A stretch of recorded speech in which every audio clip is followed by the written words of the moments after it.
মানে যেন তেন প্রকার নয়, হ্যাঁ মানে করে অথবা না করে না, এরকম কোনো ব্যাপার নেই, করেই নেবো আর সেটা যেভাবেই হোক করতেই হবে। আর আমার গিফট পেতে সবসময় খুবই ভালো লাগে। আরে এই লাইনে সবার ঠান্ডা লাগছে। আচ্ছা, নীলটন আমাদের মধ্যে নতুন, একদম নতুন।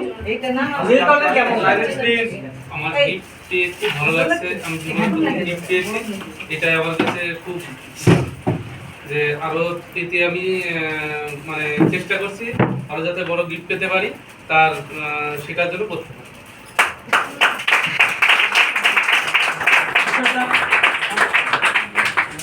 গিফট পেতে সত্যি সবারই খুব ভালো লাগে, আমারও লাগছে। আর আমিও যাতে আরো বড় কিছু করতে পারি, বড় গিফট পেতে পারি, এটাই আশা করছি।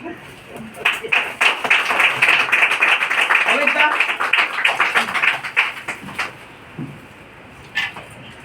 এত খুশি যে বলতে পারছি না।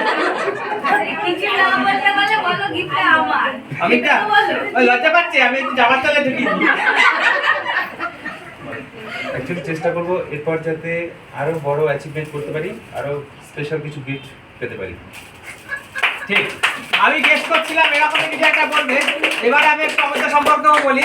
অমিতার গিফটটা একটু আলাদা করে দেওয়া হয়েছে, ঠিক আছে? তার কারণ হচ্ছে এটা একটু স্পেশাল, এটা একটু স্পেশাল। তার কারণ হচ্ছে কি, এই কিছুক্ষণ আগে বলছিলাম যে যাদের সিসি 1 সিসি বা 1.5 সিসি